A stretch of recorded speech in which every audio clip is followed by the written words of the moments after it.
No matter what it is, I always enjoy spending time with my girlfriend.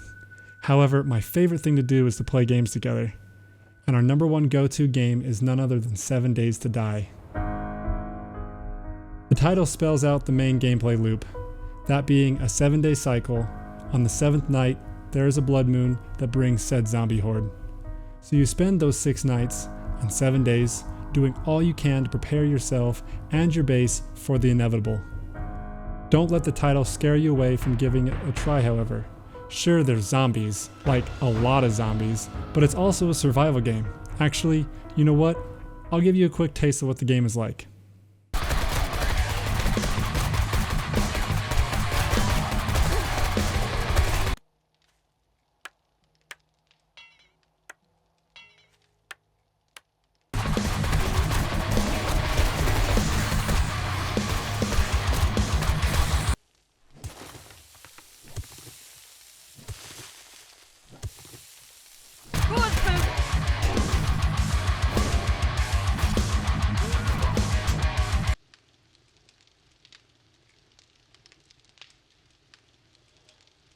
You see, it's not scary all the time.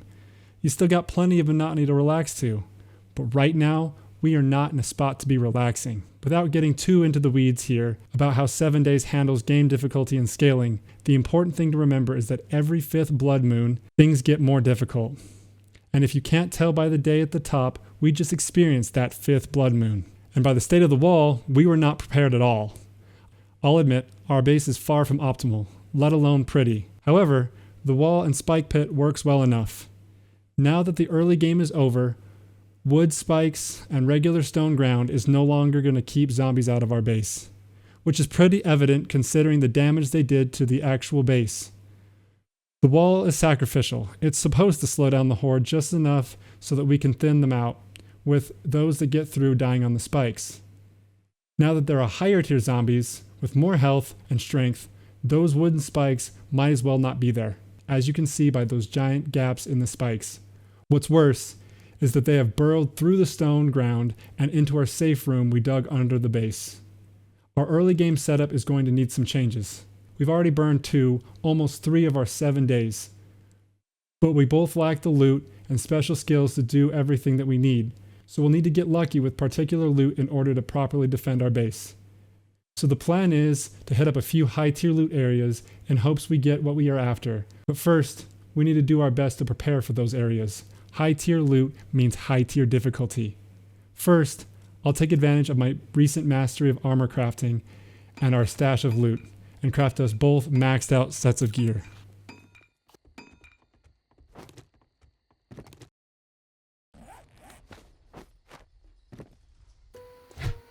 Hey.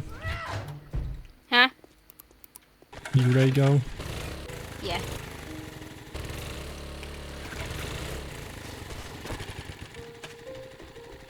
I don't know why we closed the doors to our base. They can just get in from underneath.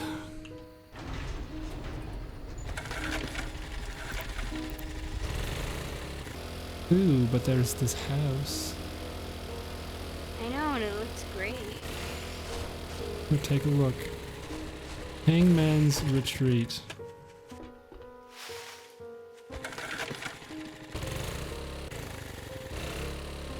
And it's daytime, so...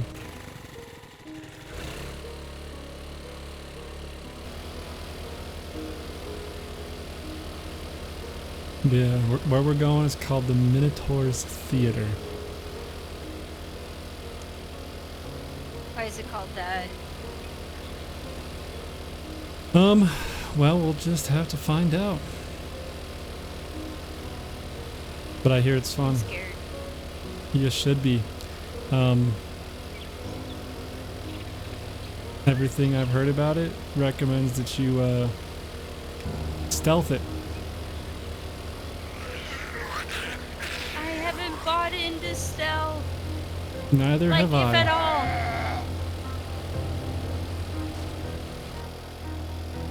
Anything in this game was thought out, so... The high schools. Oh, it's a crack-a-book now. Wait, no, it's right here.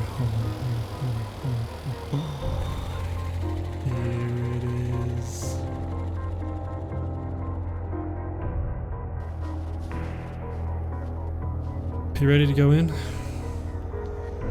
Yeah.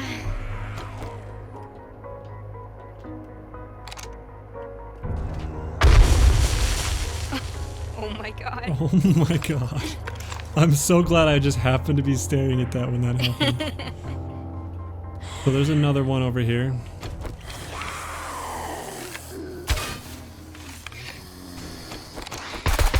Oops. I've woken up the house. Oh wait, yep.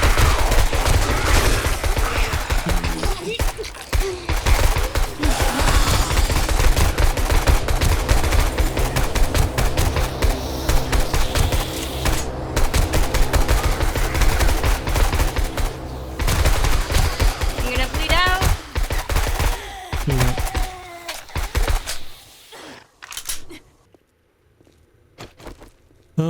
Alright, well, time to start breaking stuff.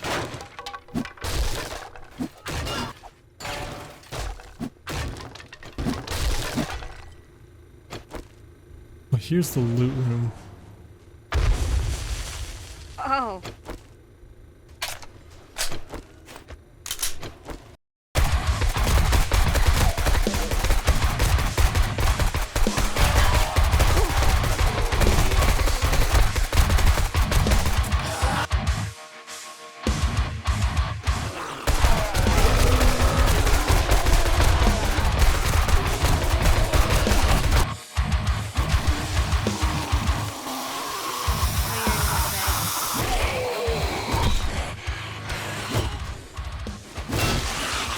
And I did get the lockpick system.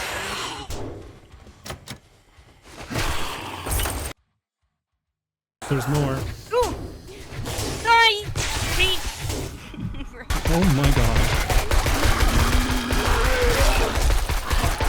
Oh, so many more. Oh, so many more. My leg is sprained.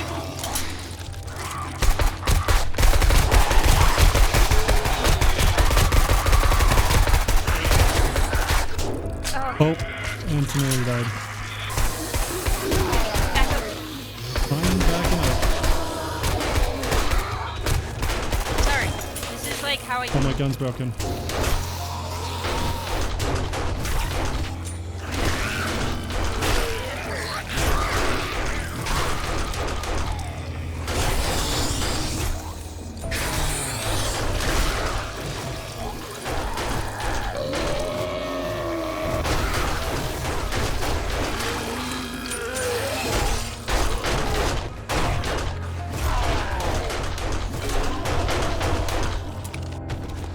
Dang, I thought I was gonna do it. In one lockpick. I don't have a high.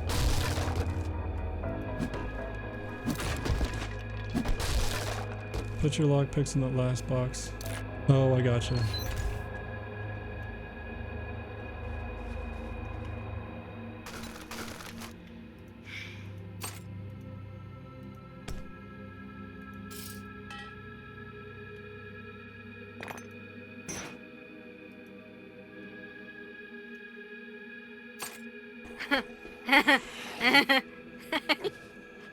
Too funny.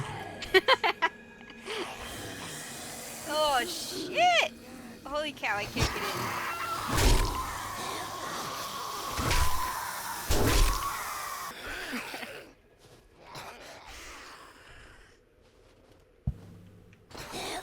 We've got oh so many friends. Holy shit! Alright.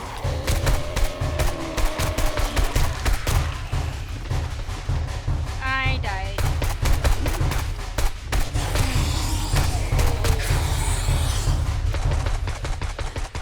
Luckily, my bullets killed most of them. Shall we go get that airdrop and head home? Yeah, yeah.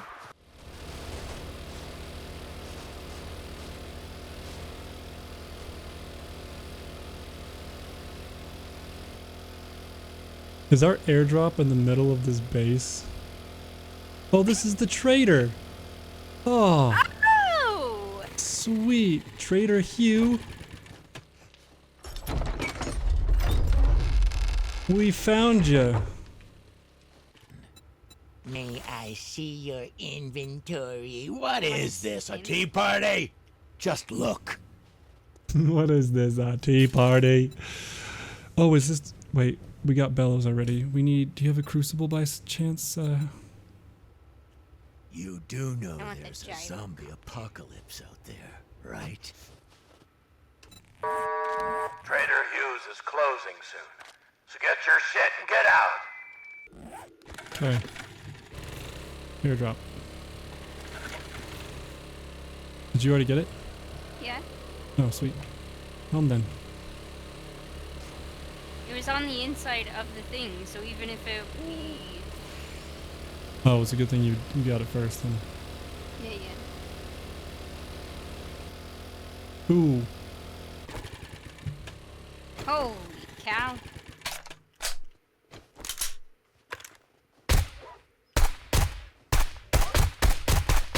Who's coming?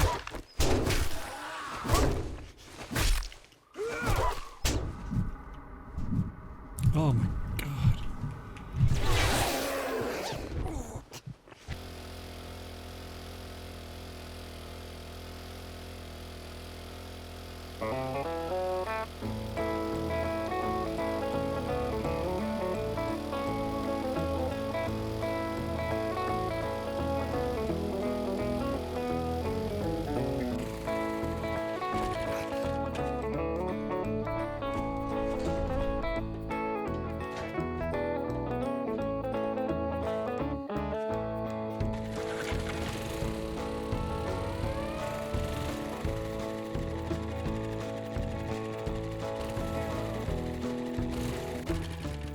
It's always the best feeling to come back from raiding without a single death. Even if I'm sporting almost every kind of injury and debuff.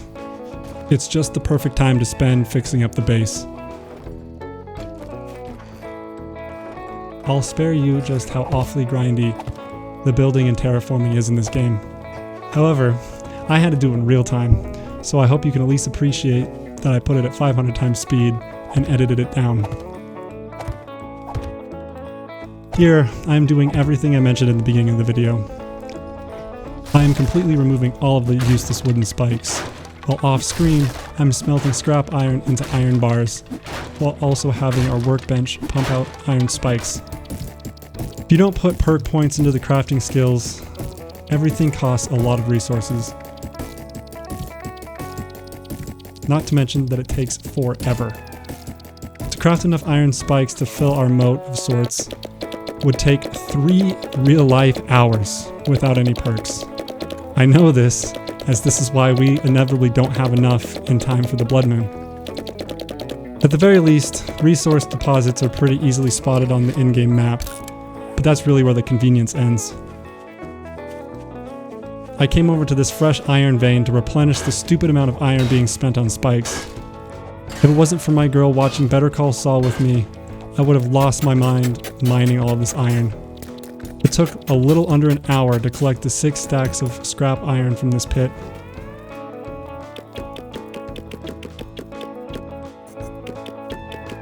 After this, I got off the video game for the day.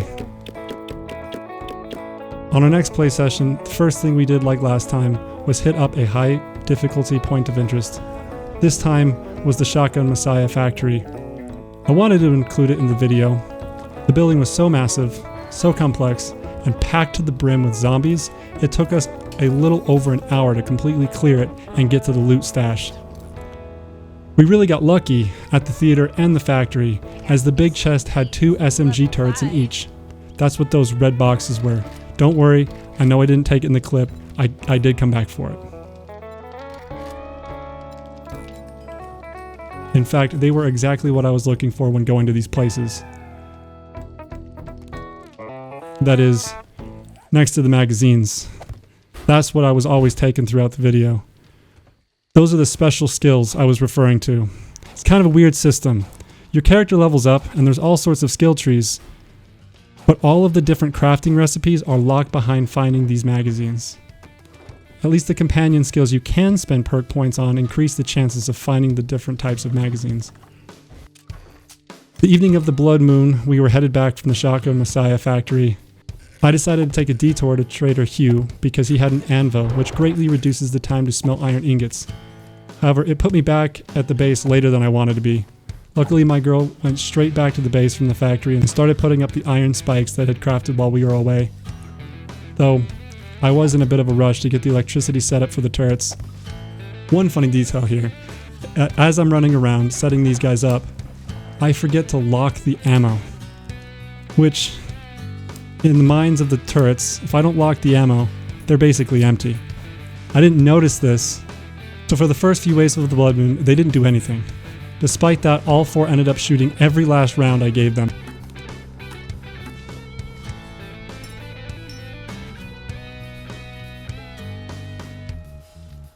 I was so late that I had to take the buffing drugs as the Blood Moon indicator was sounding. The first couple of minutes have a vision debuff, as you can clearly see. That's why I end up opting just to jump down in with the zombies for a little bit. I couldn't see well enough to accurately hit any of them, and I hate wasting ammo. As you can see, the zombies will typically target weak points, like this particular hole in the wall. If I was motivated enough, I put some thought into optimizing our base with intentional weak points to bottleneck the horde.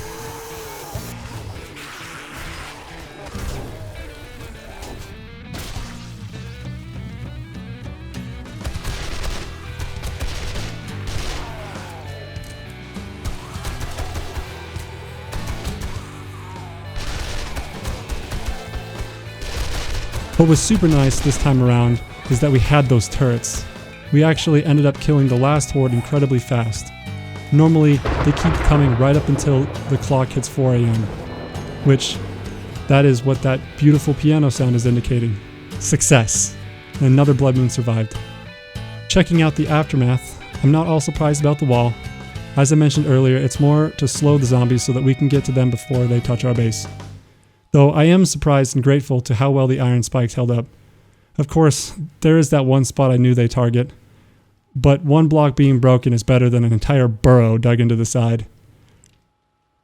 I can't decide if I had more fun making this video or recording the footage for it.